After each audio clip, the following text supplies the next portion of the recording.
Ah ouais, Kakebeti.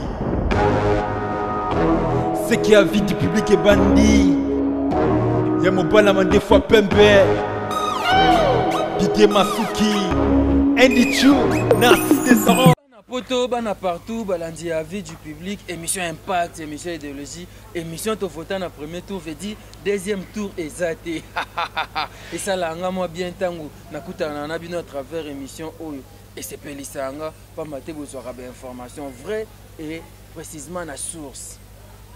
C'est nom déontologie, poto bien votre information, photo qui est la source, te confirmer bateau, la véracité.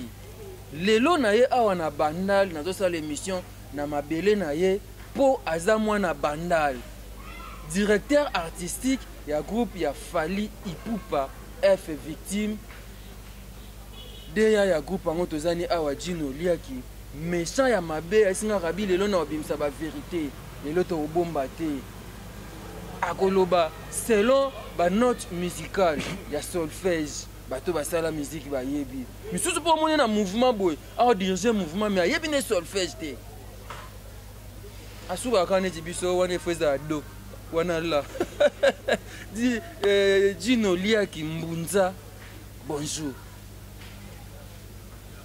Check bonjour à tous les internautes. Donc bonjour na batunyo subota la biso. Ouais. Oh bah c'est pela on a Fally Ipupa. Moi c'est Jino Liaki Mbunza, directeur artistique il y a groupe il y a Fally. Ingénieur de son na Tokos Studio. Donc je pense que guitariste c'est pas un groupe à Fally. Je me limite là. Voilà, il se limite là, il a beaucoup à dire et parce que à Yabi Musique, à Salagango bien, à Zokamba, groupe à Mneneboui, côté artistique, à Zana moi ba détail à vous expliquer biso. Merci à trop et pas les millionnaires Pépé qui a là, équipe à Makasi veut dire Mtambonga Mdinga na hôtel.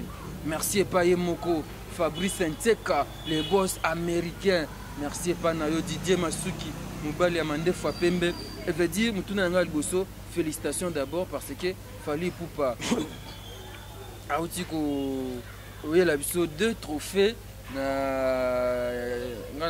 représente valablement la RDC, l'Afrique au chiquet international. A aussi deux trophées, trophée de Bosso comme étant Afrima Award, c'est ça le nom, comme étant meilleur artiste africain et puis meilleur clip vidéo. Et BTF son nom. Ouais, en tout cas, vraiment, en tout cas, merci à M. Fally Ipupa aujourd'hui. En tout cas, vraiment, tout le peuple congolais. Oui. En l'occurrence, bah, artistes et musiciens, surtout dans le ministère de la Culture et Art. Tout ça, vraiment, trop. Donc, tout menacer un peu le ministère à sport parce que le ministère sport, bah, on a eu le dernier trophée à Yachan. En tout cas, moi, bah, il y a tout ministère, tout est pas là pour peinture dans le ministère na bango. Mais si tout le monde a deux bords, ministère de la Culture et Art. Ministère ouais, en tout cas, je rectifie un peu pour les enfants. Donc, ministère de la Culture et Art, ils ont des trop, donc il y a pour recevoir deux trophées aujourd'hui. À travers M. Fally Ipupa, il y a deux trophées. Donc, Moko, il y a meilleur artiste africain, il y a francophonie, un meilleur clip vidéo. En tout cas, vraiment, M. Fally, parce que la vie va texto un peu de partout, donc bah master, bah vieux, bah nini, bah bien. En tout cas, sauf fallait que vous à la table sur moi, esprit de partage.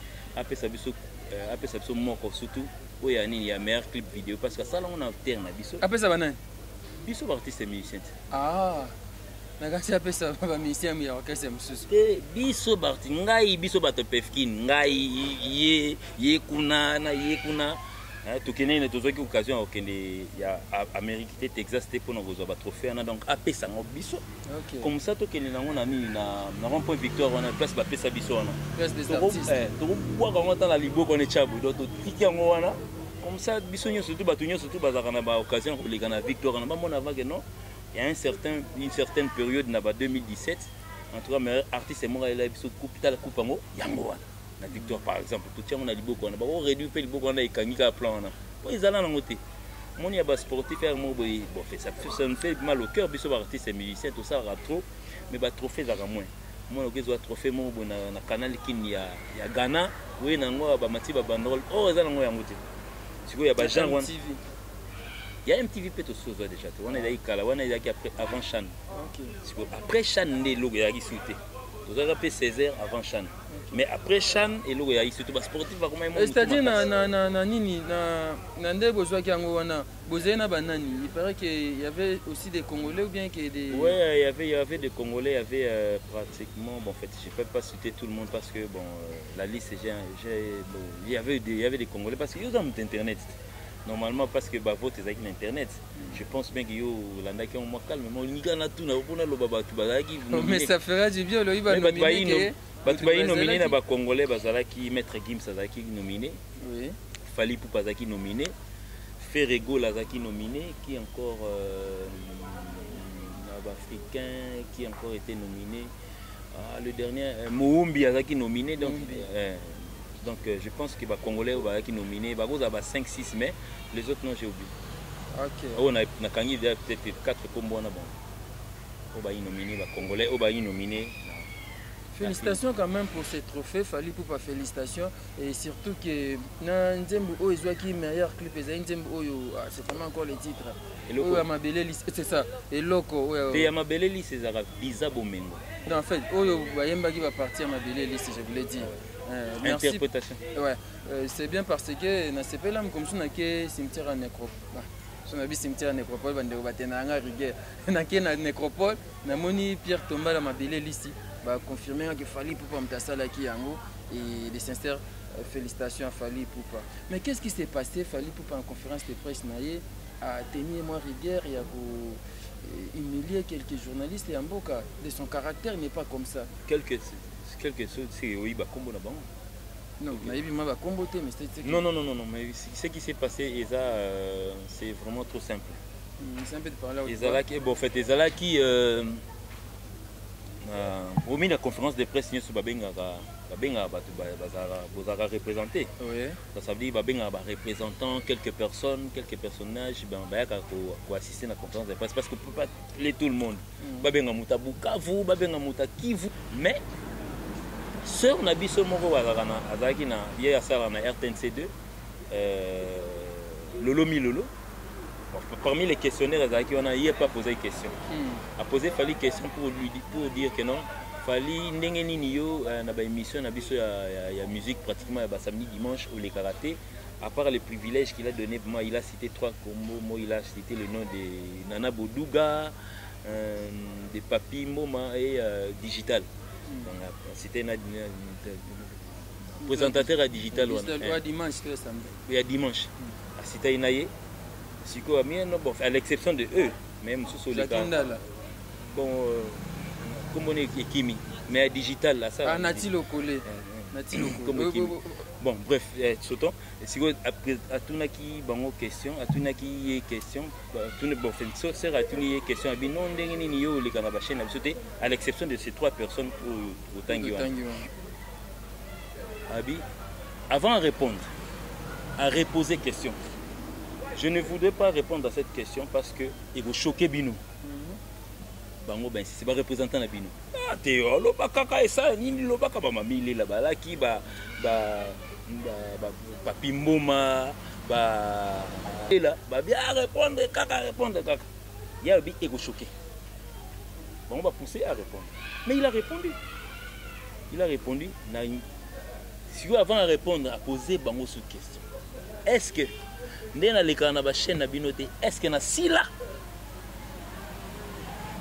réponse à rumeur et bimio t'es aussi là t'es msusu t'es msusu oui kana bokati na bango na ba représentant na bino après na abi en tout cas la émission na bino est comme na ba connerie s'est exprimé vous lui avez posé la question il a donné la réponse après quelques minutes ba représentant na bino ko tamba bimi na salon na ba pesi ba collade ba photo ba nini na mona pe jazz akanga photo oh tout va na moi 2-3 jours boy na ba chef ya ba secteur ya ba journaliste ba komotina ba texto ba komoningana oh alors qu'il a ba journaliste ba journaliste mususu mutu mususu kutu da sa kotani na politique kala azai câble akoma na politique akoma na journaliste na politique comment aussi ma micro oh le câble s'est transformé en micro ça un magazine ya Lingala akomotinda bana ba texto oh non fali photo dimné banini azwi ba image ya fali ya kala ya ba droit chemin ya ba période ya nani ya ba Koffi Olomide pour dire que non to ramener na place azali wana alors que on a comme député député. Alors que Rabi, il faut se le dire. Tant que Yozo Tchaba image, c'était en quelle année? Où étais-tu? Que faisais-tu? Est-ce que tu étais journaliste? Pour diminuer Moutulelo, à l'époque, là, mamile là, l'obité, ilunga mwana mbute, suivant qu'on a internet, l'obité, mbouiboué, silikité, donc bana balukezo basiliki na bango te yo ko silika alors que okoma na magazine politique et puis à Lingala. Oh, Lingala c'est un problème dans les magazines politique mais ya Lingala. Donc silika nena ba olenga ko ici kana ba José Kabila silika ne magamba politique ezo simba te magamba yo silika okuna na ntomona na osilika te oyo osilika o no dimné frère te mususu pa poubelle ezo tonda na kini.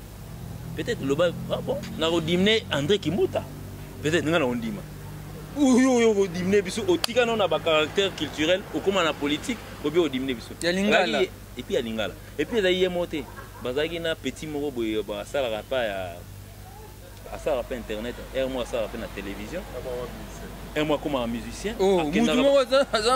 Akena ba lufu apakola mingi ma asoma ba produit makasi on a pour aspect il paraît aspect za rapembe bon ngana okaka aspect za rapembe petit moro boy qui dit que non fallait to diminuer au diminuer ba journaliste to diminuer alors que Rabi batu fo bino bo silikela eza ba représentant na bino ba ina salle eza bisote mais mutu oyo obangi kotanga kombo wana ya comment ça makamba politique wana il pas na salle azalaki na ete batu baki na salle basilika te batu baki libanda donc ça dit ba texte comme otambola ba komotindela Mutango Zakari Zakari câblé non Jimmy Mukendi bon na ebi pe kombo na bien te mais azana magazine mo Lingala so tali ba na soir tali ba magazine Lingala ba 19h wana omona ba commencer mingi ba publicité au leba lo ba ma politique ba koma omone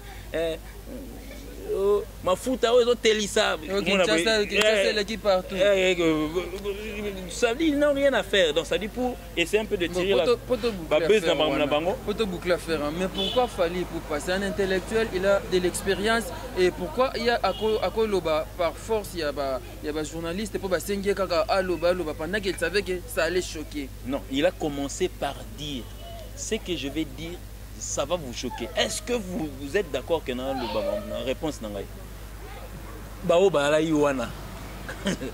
oui, vas-y.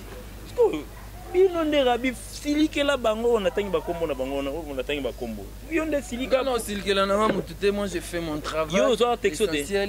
Il y a câblé wana. Et ce n'est pas nga tanga kombo nimbala moko. Peut-être abana mingi na zama kambo ngo te neti batunyo so bazalaka. To évoluer na biso les câbleurs en soi neti boy pe otanga kombo na ye on non mais aza comme gaillard bon fait comme bourreau boy câbleur et puis à travers pena il paraît que chaussures et moi embrouille pas na yala ta mi ma papa. C'est pas un problème on va évoluer.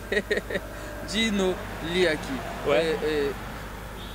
Toujours maintenant nous na musique na biso to ndo kota musique to kema kamba fali toujours na musique parce que cop na bino yango na vie na bino ya tous les jours yango na ces derniers temps il se passe beaucoup de polémiques sur la musique congolaise et otali koto au monde fait régola Koffi Olomide bazo coopérer te comme ma ya kolobana bon makamoko yango koloba ba chroniqueur na biso ba émission bango ezaka nini mais bino pe mo ba musicien pe okoya na télé au journaliste a forcé que oloba Koffi Olomide azo poita faire azo poita Koffi bino pe boza côté ya faire na Robinho Mdoué comme makamoko ba quand quelle analyse tu fais par rapport à ça ça va pas progresser notre musique je pense je peux boire parce que ma voix est un peu allez-y prenez soyez à l'aise oui album auto ça la sikoyo c'est vraiment dur. Ouais, c'est vraiment un album à féliciter. Il faut beaucoup féliciter Fally parce que les demandes tombent un peu de partout. Parce que quand je vais te donner le programme de notre groupe aujourd'hui, tu vas t'étonner. Oui, tout ça là, tout ça là, marketing, l'album net, il va droit chemin, arsenal de belles mélodies, power. Mais ça nous conduit un peu partout. Là, attends, pour moi, combattant, comment il faut essayer un peu de négocier. Moutambunda, on est dit, on a Azana Kitamba, il dansait à la groupe. On a Kishasa, à comment la poto qu'on a en Belgique. Et on a vendu. Moutambunda. Et ça, on a donc, Moukoloka, on a que non. Robinho Modibu, na LSC, Moutambunda la Mouki. Combattant Tom Tambunda.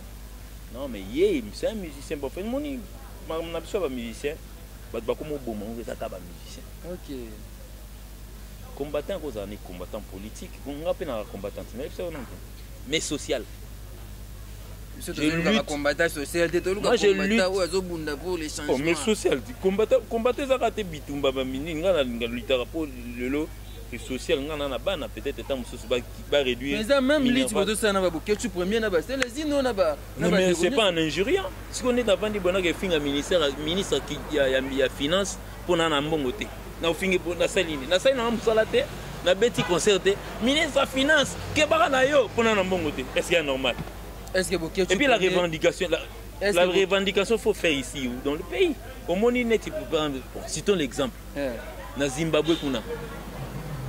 Tous ces gens-là qui habitent Londres et les Zimbabwe.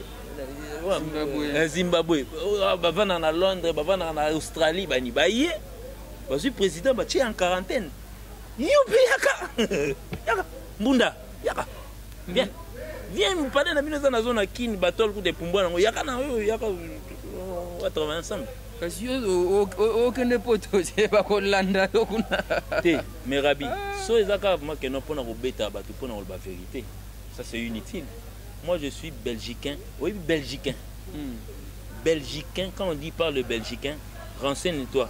Moi j'ai été belgicain à l'époque, donc là il y a des années 80 jusqu'à peut-être 98, on est dans Zongi Kin. Ma père n'a pas été diplomate. Dans Zongi Kin, ok, côté orchestre le fond. Oui, je ne pense pas que non. Bon, en fait, Mbunda we na Timananga na otambola na ba XR na nini na ba matongi na obeta na salioni. So peut-être na ikuna ti le temps sous peut-être ça réunion on a ensemble. J'ai compris que non, bon la réunion ça et les canons. Tu as raison au bon c'est la lutte wanizani. Non, mais la lutte aujourd'hui moi je suis pour la lutte. Parce qu'il faudrait que normalement dans un pays il faudrait au moins des opposants. C'est normal que dans un pays, il faut qu'il y ait des opposants. Il y a au président de la République. Nous sommes le président de la République. Nous avons la place, nous avons fait place. Nous avons un opposant par rapport à Marambo. Nous avons un ministre à Kilti. Kasi, ministre est opposant à Marambo. Ah, nous avons un ministre dans le gouvernement, nous avons une majorité. Donc, il y a ce qu'on est dans après. Après. C'est une polémique. C'est la polémique. C'est vrai que vous allez cliquer côté Vieux Rambo. Au final, banana, badino liaki, bafali. En tout cas, la clique, il n'y a pas. Pour diminuer Ferrego, là, non. Rabi, je pense bien que, si je peux dire, Koffi Olomide, c'est un grand artiste de notre pays qui a beaucoup à planter drapeau Nabiso partout dans le monde aujourd'hui. Mais méconnaissable ces derniers temps par rapport au comportement. C'est normal, comportement, je ne sais pas, peut-être que tu lui reproches de quoi moi on a évité. C'est-à-dire par rapport, il y a ce genre de polémiques qui existent. Oui, la période où on est au Vandiboy, sur samedi, bien dimanche, Koki, tout le monde qui ne rond-point, qui me pointe ça, c'est périodique. C'est normal que non bakinasu qui pointe à tes potam sous bata période na ba kola na bango ba komo ke na bango Robinho Mundibu non bata lelo o ba aja ba série qui pointe ba ke na bango gota la Robinho Mundibu. C'est normal. La musique quand tu grandis ba tu na yo ya ba fanatique no pe ba zo kola net disco fanatique ya vejo ça ba to ba zo sangana na bango na qui pointe na ba ça atteindre lelo ba soixantaine. Est-ce que normalement il faut qu'il y ait un mouvement? Non. Comme le Coco, Coco n'a sens ni que non, ils ont des petits-enfants. Enfants n'a petits-enfants. Ils ne peuvent pas qu'ils pointent dans l'élo. Le peut-être temps sous banto, ok, il y a chana nous. Si on a eu une autre opposé à quelque chose n'a changé. Autant on a vu nous comment autant encore Robinho. On a changé. On a changé. Ils ont été. Adada par exemple. Adada, oui bien Adada. Gino. Adada. Nayebi. Adada clavier ça c'est pas fabrication. Ça les orchestre né bon nganga bato ba obima sika. Adada ça orchestre né. Ndé ba yemi na ndjem na ba ki chasse na diviser pour bien régner. Siko net Adada na âge na ndinga âge ya ba mikolo ni biso âge ya mikolo. Bata mikolo me ba okene bina musique Adada. Ouais. Bata mikolo ne peut-être ba okene contre maître. Bata mikolo tam so ba okene pe nani Pomba Nuance. Pomba Nuance qui est Pomba Nuance. Jésus de Nuance. Et Pomba Nuance. Ah, déplique. Vous allez comprendre. Donc ça va être Mikolo peut-être Bill Clinton. Mais c'est pas la raison qu'on pousse polémique et ça là que ba Mikolo siko ya oya série na bino ba ko fait l'homme de ba na ba vérité. Est-ce que Koffi Olomide, monsieur Koffi Olomide a tort de dire que aujourd'hui là c'est Fally Ipupa? Est-ce qu'il a tort? Il se représente lui-même dans la catégorie de musicien. Sur le loi non Toptali Moutaïmana lobi Mikolo vita ya Likolo. Ba bomaye pour lobi vérité. Sur vite les Mikolo les champion. Tobi za vita. Lobi eko koma imana, lobi pe eko koma sanga balenda. Balende so balende. Oui peut-être à l'époque Médé to vendre équipe mo ezalaki na Chikunku, ils ont champion du Zaïre à l'époque, Chikunku. C'est mon peu FC Bilombe. Et Chikunku wana ezalaki champion. Nous Chikunku on en parle aujourd'hui. Tant so pe Chikunku wana to pe son par exemple les gens na ba père na biso lokola bien na biso. Akoma boye na fikala se mikuwa pona mose abeta na bandala ve bombenga. Est-ce que bato fanatique avec bombenga o bakena chaque dimanche na bandala wana? Est-ce que nous retrouver ba jeune fille roi Laetitia lelo kuna? Eza moi rare moi na tamso moi ba 4 ayena père mo bo loka ya linga ba père. Abi na père c'est normal. Est-ce que kuta ma couple Laetitia na copain na eba eza moi rare tamso kuta Laetitia na père. Ou bien soit au kuta Jimmy Mutombo, na mère Morobo. Macron. Dis-nous, mon problème c'est quoi? Tant on s'analyse la musique, on essaie de voir la polémique on a Mikolo et commis donc tu vas tirer la paix poison, tu vas ça la il n'y a pas polémique aujourd'hui, en tout cas frère, je te dis vrai, il faut avoir la reconnaissance de ses anciens.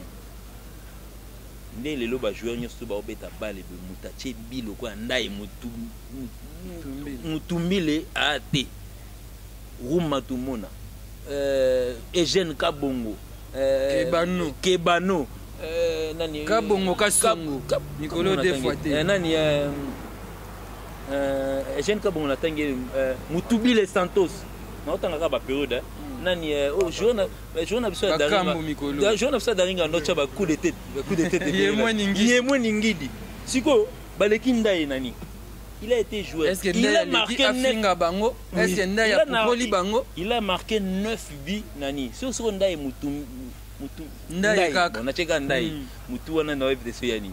Ndaya monsieur Ndaya soit les kabi en tout cas descendant nanga eza room.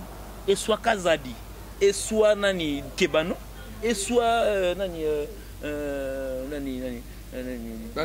Bakambu. Non. Son Ndaya par exemple les abi en tout cas vraiment Roum Matumona Zola Roum Azad descendant c'est un bon joueur. Un joueur basé belé de ça ne dépend que de lui. Pour terminer est-ce que Nyo Kalonga c'est le bidé que non meilleur chanteur na peut-être déjà non le bidé pas poser yo que nous poser Nyo Kalonga. Nyo Kalonga za stage à koloba makambo na te. Mais son Koffi Olomide le bidé qui fali. Mais yo peut Luka Nyo Kalonga peut-être Nyo Kalonga koloba Robinho tam so ke pa nani nani bandiona so papa mba Nyo Kalonga. Vida nanya Boziana que nous poser des questions comme sous Boziana ko lo banae nani Bozi a ko lo banae Dino Equalizer ici ko Bozi lobi que non pour naie actuellement ça déplique. Est-ce qu'il faut soit battre? Est-ce qu'il faut comme la kinga Bozi? Non. Quelquefois il faut réfléchir parce que moi je respecte beaucoup bateau et biso to écoute la musique. Koffi Olomide a beaucoup fait dans cette musique. Frère, il faut se le dire. Ça, quelque part un musicien ne connaissant pas l'histoire de la musique, c'est pas un musicien. Il faut d'abord connaître l'histoire. Moi to kenala ina, ya on trouve un musicien va boudi. Moi faut connaître l'histoire. Quand on va journaliste ya Fouati, c'est que ba musicien pa ya Fouati bazali. Bon, musicien Fouati va te mais bon musicien ne sachant rien. Oh, kasi yango wana fuati. Quand ne ba journaliste a fuati baza c'est ba mission pe ya fuati bazali. Ba mission fuati ba wana zo défendre la corporation. Comme journalistique ya bino ba premier biesa mission to adu. Tara bango ba sengi ma keno fallait apesa biso moko. Ba sengi lion wapi? Masa nanga fantomas senga kia combien ngat. Fona ngeza biongo. Yo bo sola na makausi. Comment ya nani? Ezala nani? Kasi ozoluba na sengeli yango wapi? Ezala nani? Boyo l'acception message fantomas téléphone ebungi. Téléphone ezali. Dina banga ne makambo. Mutomba déplacer na ka na ka. Bref, so va yeba opesa na opesa. L'acception message ba 5 trophées ba tiens victoire. T'es content de ce que Fally a fait. Il m'a écrit ono kapanga pa komela ngai. Ye fantomas pa komela ngai nani pa komela ngai. Robinho komela ngai. Makambo polémique on boya yango otanga ba Robinho otanga ba Kabose. Fantomas obenge Fantomas. Mais ce son nom, il a grandi avec ce nom depuis son enfance. C'est vrai ça? Oh, ne dit Kabose. Peut-être dans un prénom, tu es baraté. Mais ne tu es bien qu'il a Kabose. Bon, Mwakanda. C'est le nom qui s'est donné. Lui, il a grandi avec ce nom-là. Vous avez la téléphone et l'accession message. Il a grandi avec Yo. Yo, là, moi, à côté là-bas. Michel, Yo, à côté. Moi, à côté, Makelele na banda. Et Makelele la carte. Ok, la bande lion abi. Te quartier. Oh nyo surtout banya Makelele. Les na jardin nanga Makelele. Makelele. Quartier Makelele. Biso ebso bana Makelele. Exceptionnel. Ces derniers temps tu réalisé comme si créativité et autres assu makasi. Il s'est fait que to ibika lo mo y avait Rochero au Baxika moi muke to beton na moi vitesse mo boy. C'est ce que je vois. Azalaki c'est awa. Vraiment moi taboulé ça kata. Chérie Keina e alobaki nanga ko ça c'est du gâteau bivins. Ouais taboulé na kati. Na zongi no ka période on a pona ouais taboulé. Pourquoi vous faites ça ces derniers temps? C'est-à-dire bino moko bo apeka en fait. On y revient de les gâteaux bivins. Yo garoté ya renouveler. C'est ce que j'ai dit non. Ça te fait rire. Té moni période mo bo tango to sala ke loko yango fa ka bima meilleur. Na biso agitation musicale. Oui, quelque part quand maman prépare on va dans le salon faut qu'après moi estunga mère à la mini à partir de la cuisine le salon va ni ma au solo ma déçu. Quand un directeur artistique ne sait même pas ce qui se prépare chez lui, peut-être que c'est en fait il est collé du nom. On lui colle le nom de directeur artistique mais ne sachant rien. Oui, golobela mambo loko, oui binzemba batu, bo komi na rap alors que au vérifier nzungu na bino ne bolamba te. Tala nzembo na oyemba lelo. Ça se retrouve où? Et puis monsieur a récupéré les droits. Vous êtes resté menu. Ne boyembaka menu. Nazero le babou. Comme un système à moi trop. C'est-à-dire besoin de créativité li suscité ba messi yango ya lilo ozo comme ça. Créativité zate. Kasi azala ki c'est ah to ki faire gola. Yembiango et Barbara quand même to ka yemba maman c'est comment quoi la chanson? Zana nzimo akala. Iya yo iya ya Zaiko. Période on attend bayemba ki on biso peto kansaki ya bango. Nzoka ene ya groupe folklorique moïsa mboka. Mais en tout cas la musique a toujours existé comme ça. Donc ça veut dire comme kanisate que non même ata Zaiko ba puisa pe pa nani vie na biso nani papa na non ba ouvie bisa. Koko na biso nani Grand Calais. T'es Grand Calais t'es nani. Même ata pas Grand Calais nani père papa na biso akufa aya oleli wendo kolosoi même Zaiko puisa chez donc cela ne veut pas dire que c'est pas mal. Ces derniers temps vous vous focalisez net aux autres l'entièreté de la chanson juste ba grimace na yo. C'est là non ne loko yo soko zui visa bomengo ozui eloko yo otiango et tourne en boucle. C'est deux chansons différentes à part les paroles. Redi ami sazo ba par rapport à Nzembo Blaise Boula oyo bima okopesa nzoto lisumai eseni abi OK jazz ya juango a modifié comme moi Saint Valentin et c'est normal le frère nangande ezana les inspirations oui moni batunde bazo tonga mikolo ba ocha batol mo be uta ba goma na ba s'inspirer na goma batali na goma kuna batanga ba cha batol à verre Et on m'a bêté, peut-être qu'ils ont eu ça, peut-être dans l'Italie, qu'on a côté il y a ma mère. Est-ce que vous faites, vous pouvez taper droit d'auteur et pas.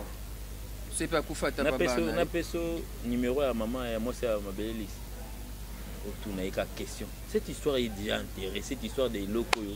Bazoua Moukena bon. Et puis tu es passé dans la métropole. La nécropole, la métropole, nécropole. Tu es passé là-bas. Oui. Ah, tu as vu? Oui. Donc c'est là, non, ça ne fait même pas partie, il y a droit d'auteur. Hein. Ça c'est un cadeau. Ça a commencé par les droits d'auteur, ainsi de suite. On a payé cette histoire. Oui, oui, et là, quand on est bandai koyemba manas, n'a pas ce que le koyemba bandai kaba aventure. Oyemba yembanae, eloko, il est oyemba. Tamsundo kiyo. Tamsundo kiyo peut être va plus mukona mote. Mukona ngo biba ozo epakola mi. L'homme de pakola miaza zo pakola.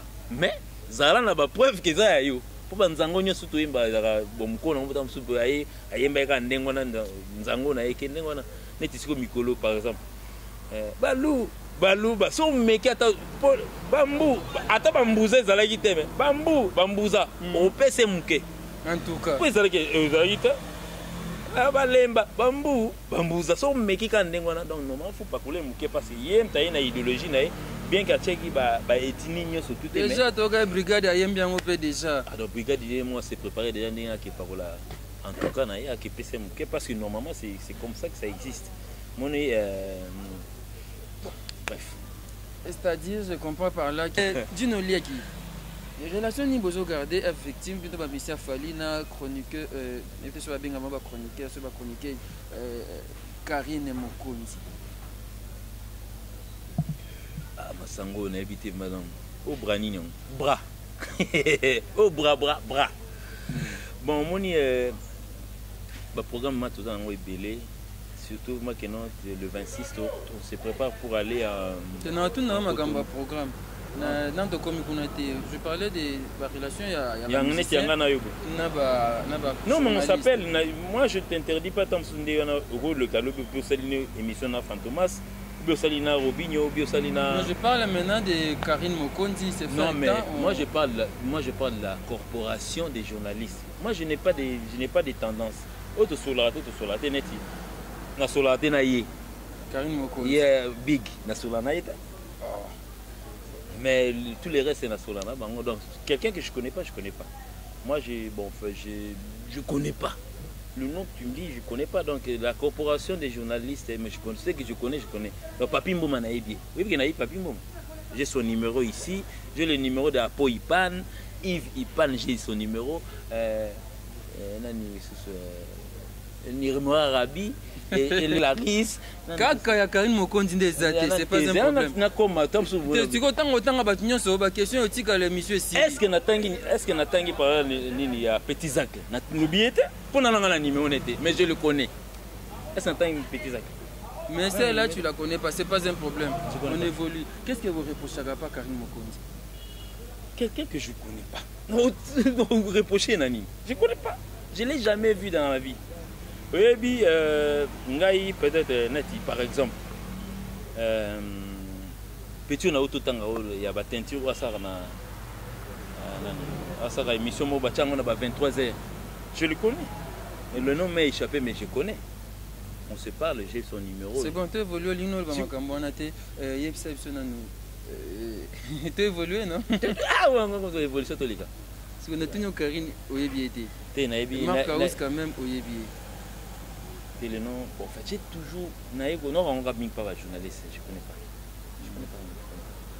landaka chef d'orchestre côté inde 3 wana okali selon te chef d'orchestre te mais chef d'orchestre avec na cage nga par contre j'ai failli être nga buka nga lokolo na Fantomas nga tout angai Fantomas oh un musicien congolais Fantomas c'est bien osagini en fait il est né avec son nom là bon bambaka bo fait ayina ba car na imo bezala ba cha ba col ba texte ba nini et puis tanga ba mafuta j'ai pas compris donc on dit peut-être car ba bouger za chauffer tanga zo accélérer bisiko aye à tout tanga ye bo fait wana jour une émission bokendaka il y a une émission na numérica pas ya Nadège Bakungu que j'ai dit bonjour donc il y a une émission na na comprenate na monaka que non Fantomas a démarré simba bato bakimi me sikoyo lokwa mbuza kima ete etuti mpe ete etelemi na oka wana kanga efrein donc apart wana acomprendre ke oyo collègue nanga mpe deya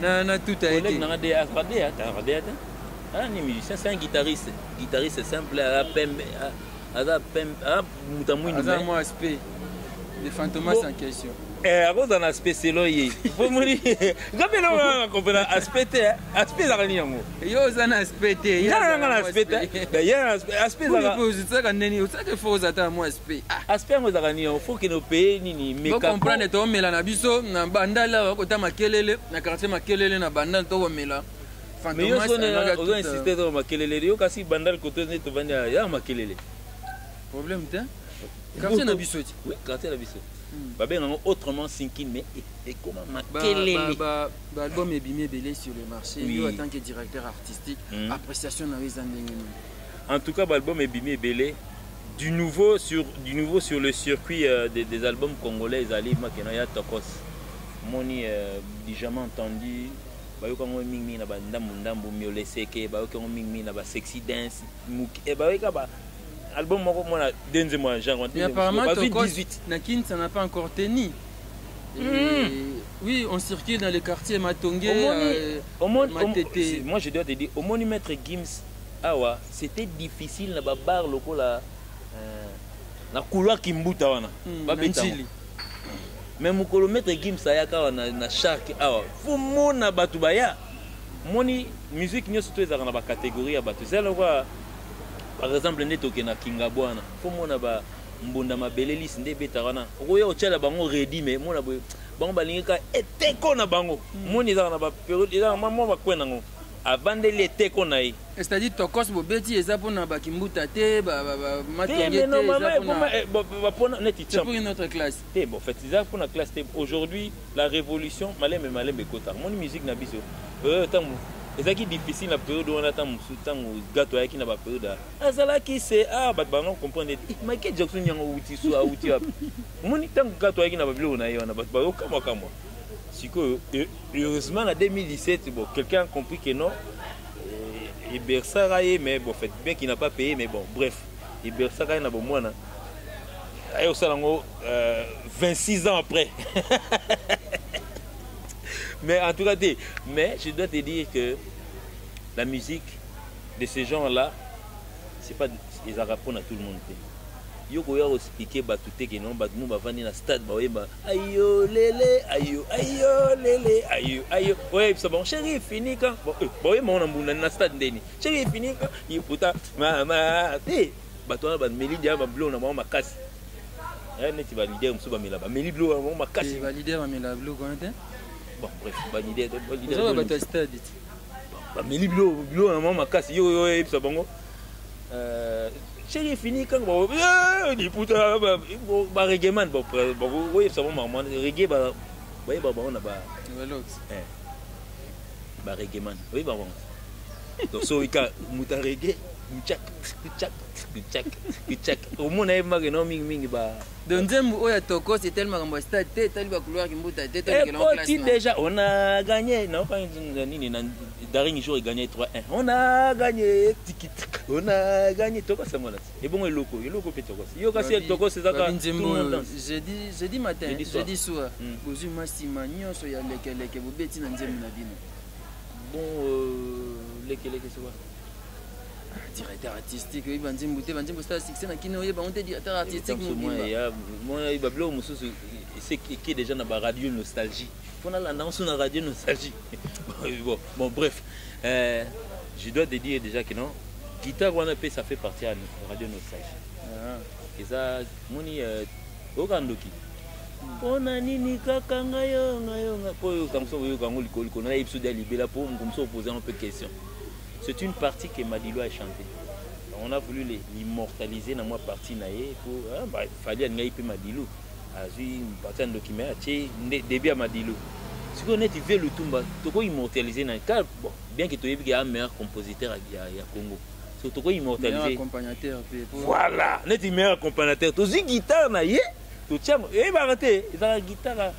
Moi c'est les motos à boiter yango. Ebungi. Ah. Non. Tricher pas. Mais ça na guitare ingeya. Ingeya problème. Mais bana mikolo ba bike ya on peut ba yoka na leke. Tamba yoka suko to bien mais instrument to yoka na leke. Moni mekana ko keno tuna na bana ina. Renseigne-toi. Entre guitare à Papa Lutumba. Titre le biona Kele. Na jeudi soir. Titre le biona Kele. Na Leke.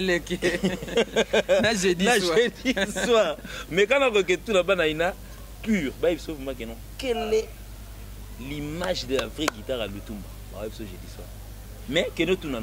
C'est bon, toko tana na masolo internet muke. Internet. Tant okota ka ona naviguer toko tana Facebook. Oka moi li solo ya tilapia. Wana restaurant na ba malewa peut-être. Na ba réseaux sociaux ka te. Na malewa peut-être na ba te. Na mona ka sona ole kana ba malewa ba komara lelo mbongo tilapia na musique na. Bon ya Fanny, danseuse Nabiso. Danseuse Nabiso Fanny avec Loketo. Boya Koko Dianzo. Koko Dianzombo. C'est un acteur. Un comédien. Un comédien, oui.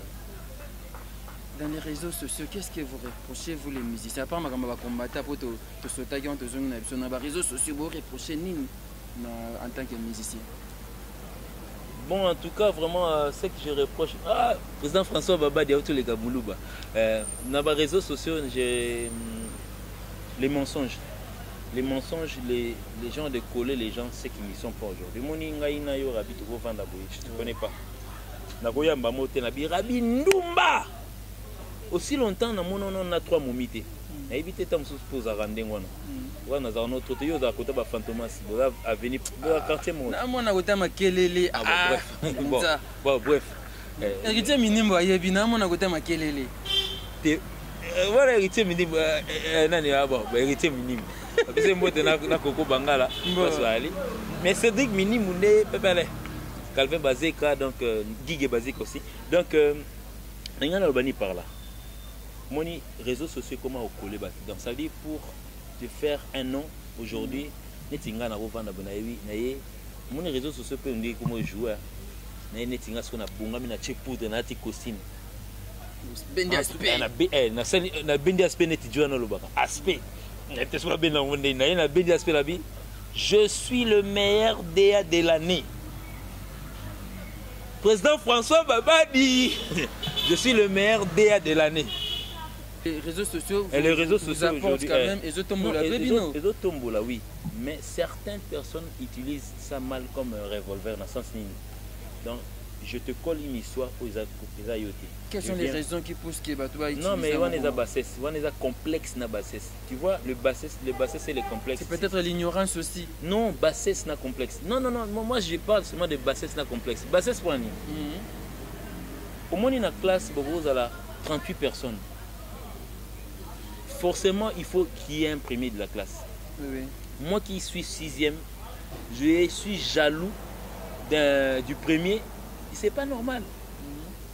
On s'est battu dans le dessin, dans le physique, dans l'anglais, dans le latin, que moi j'ai plus de 50% dans chaque cours pour notre premier de la classe.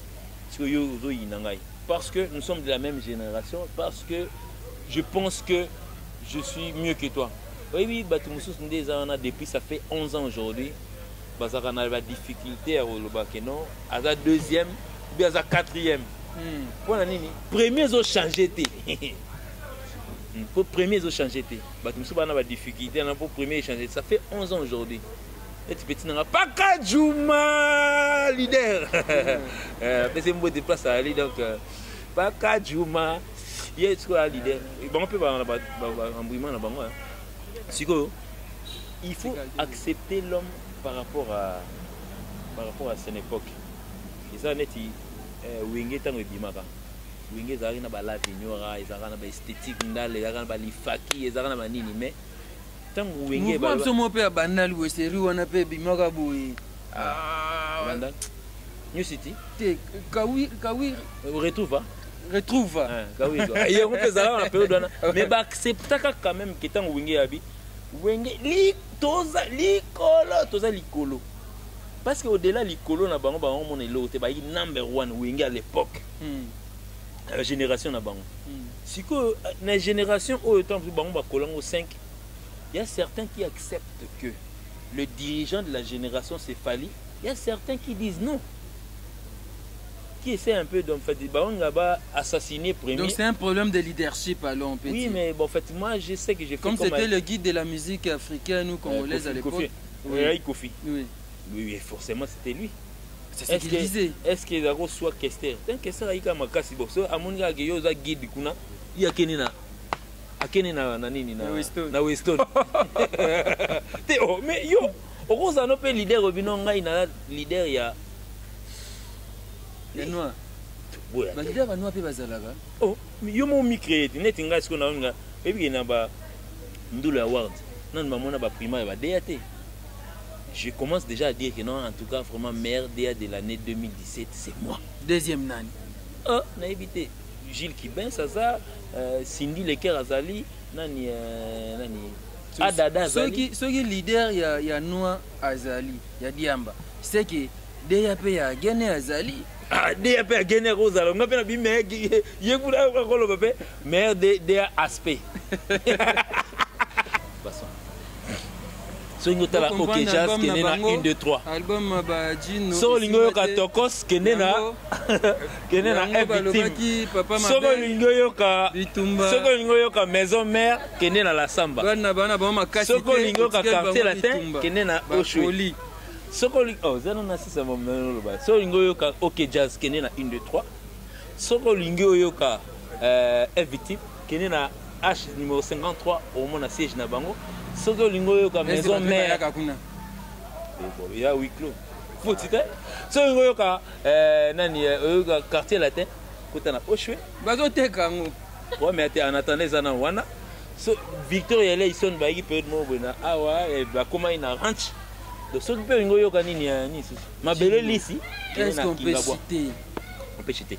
Donc voilà. Donne les programmes du groupe F-Victime. Ou bien les programmes de Fally. En tout cas, ben, je tiens peut-être à rappeler aujourd'hui aux gens qui nous suivent à l'instant que le groupe Nabiso, aujourd'hui, ça totalise 11 ans aujourd'hui. J'ai connu les débuts de ce groupe oui. Jusqu'en 2017 d'Etoilia. Je dois seulement rappeler aux gens qu'il y a certains petits qui passent à la télé pour dire que non, il y a ça là.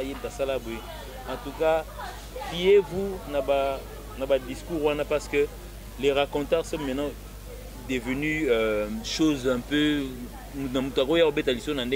facile. Le premier soliste que j'ai eu dans ce groupe, ici dans ce groupe, dans groupe Fally, il s'appelle Les Petits Kouroukuru, à Paris. Bon, à préférer à la Puna.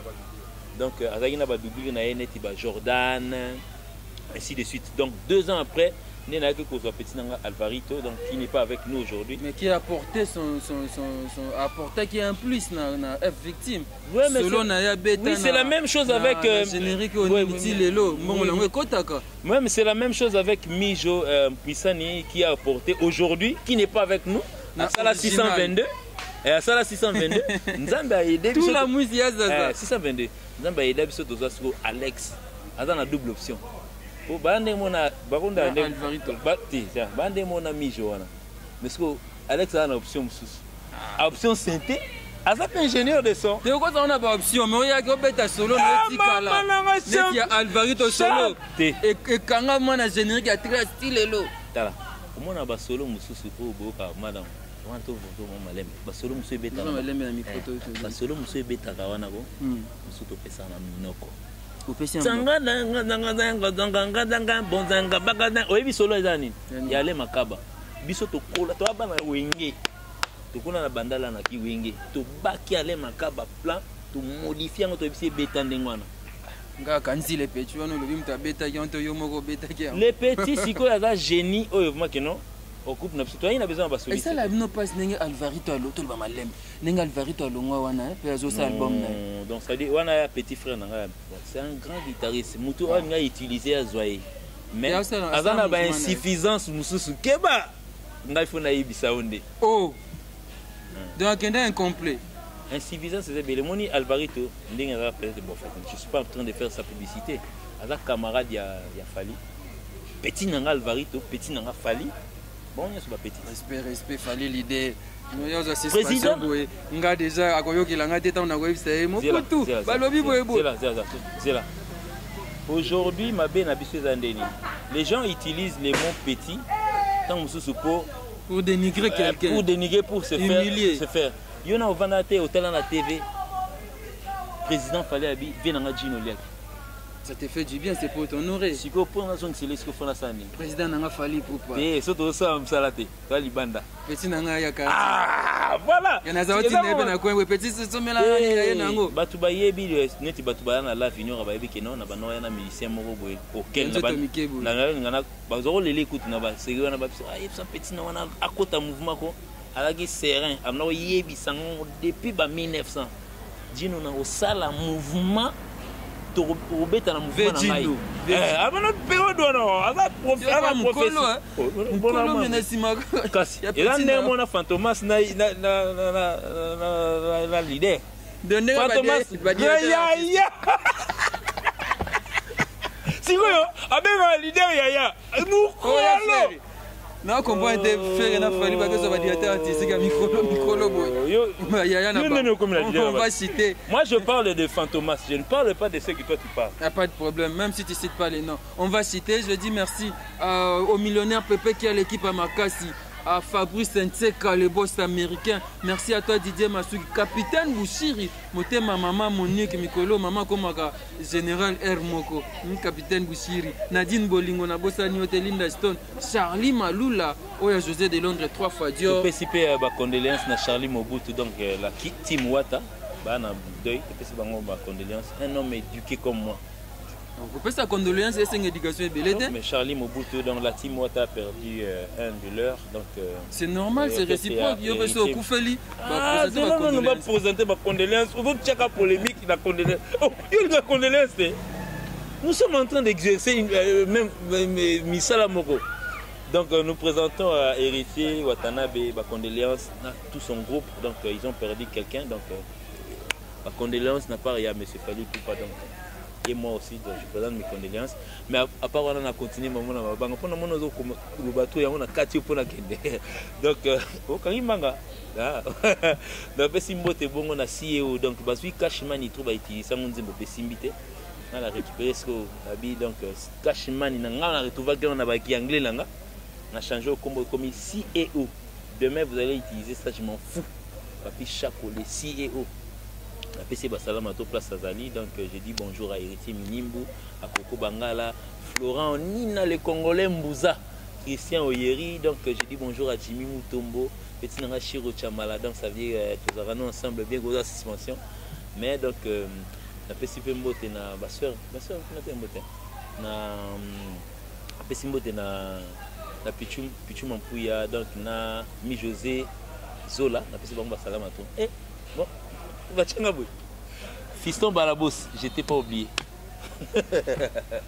Ok.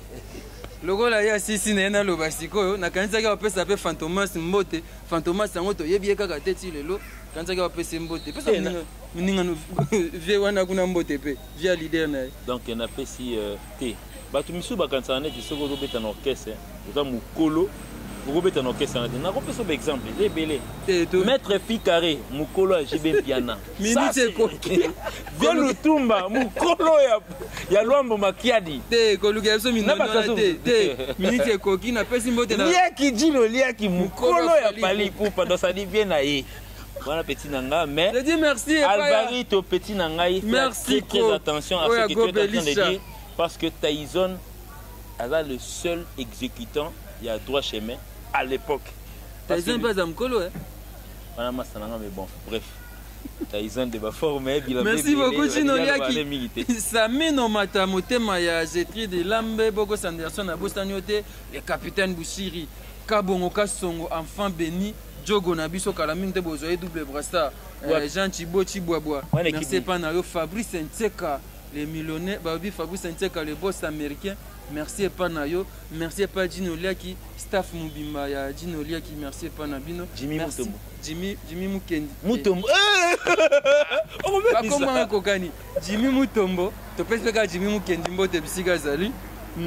Laetitia Kuya, Clarisse Wetch akendaka zonga nene est ake kima mais Akendaka zonga akendaka zonga na Akenda ouais. ye Turquie Dubaï lo pam Ah ok. so ake ainga be ba forme merci pas non Clarisse Wetch Oui, il te oyo Congo tokotema so ya Willy totema o Congo Oh Yanine. o ne Congo mikolo ba be mo ndase Yanine.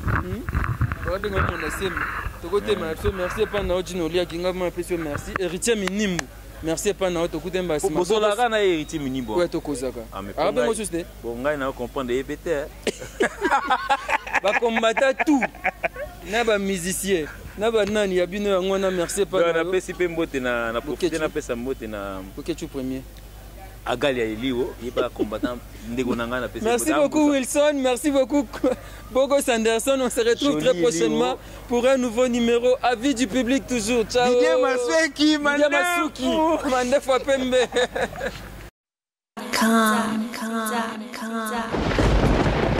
Ah ouais, Kakebeti. C'est qui a vie du public est bandit. Y'a mon bala Mandefo Pembe. Didier Masuki. Andy Chou, Narcisse